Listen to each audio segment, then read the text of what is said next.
Shalom saudara yang dikasihi Tuhan, berjumpa kembali dengan saya dalam program kita hari ini, Sarapan Sapaan Para Rohaniwan.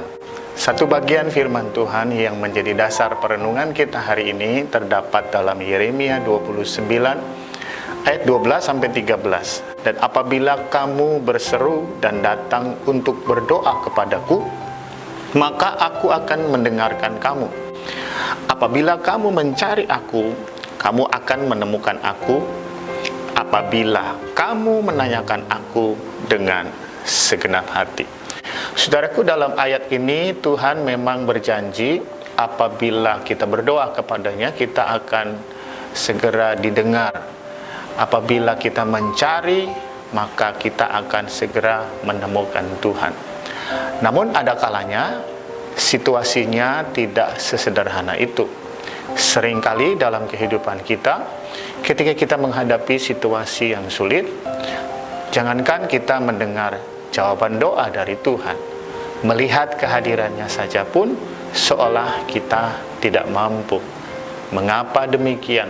Saya jadi teringat sebuah kisah masa lalu, kisah yang sungguh-sungguh terjadi dengan anak saya. Waktu itu usianya masih sangat kecil, kira-kira 3,5 tahun. Dan dia baru masuk dalam yang namanya playgroup.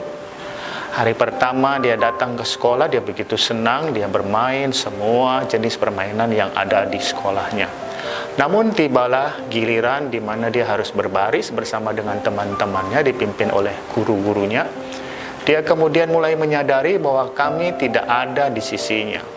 Dia pun mulai mencari ke kiri dan ke kanan, dia mulai menengok ke sana kemari, dan akhirnya dia menangis. Nah, melihat anak kami menangis, kami berdua rasanya ingin segera menampakkan diri kami, sebab waktu itu kami bersembunyi di balik sebuah tembok di sekolahan tersebut. Tetapi kami berkomitmen untuk membiarkan peristiwa itu terjadi dengan harapan dia segera belajar beradaptasi terhadap situasi, terhadap lingkungan yang baru. Sebab itu untuk pertama kalinya kami meninggalkannya sendirian. Dan benar saja, beberapa waktu kemudian dia sudah mulai terbiasa dengan kondisi yang ada. Bapak Ibu Saudara yang dikasihi Tuhan, kadang-kadang Tuhan terpaksa berlaku demikian. Mungkin seringkali dia ingin segera menampakkan dirinya ketika kita menghadapi beban, ketika menghadapi pergumulan, ketika kita menghadapi sakit, penyakit.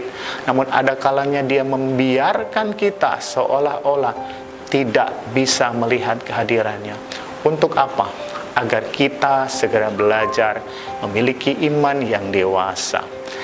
Memiliki iman yang bukan karena melihat, tetapi karena percaya bahwa Tuhan senantiasa ada bersama-sama dengan kehidupan kita.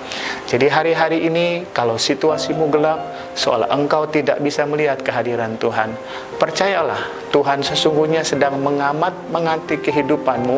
Dia memperhatikan kehidupanmu. Dia ingin segera menampakkan dirinya kepadamu untuk segera menyatakan pertolongannya bagi kita. Namun dia memilih untuk menunggu waktu yang tepat. Tetap semangat untuk menantikan pertolongan dari Tuhan. Tuhan Yesus memberkati kita sekalian. Amin.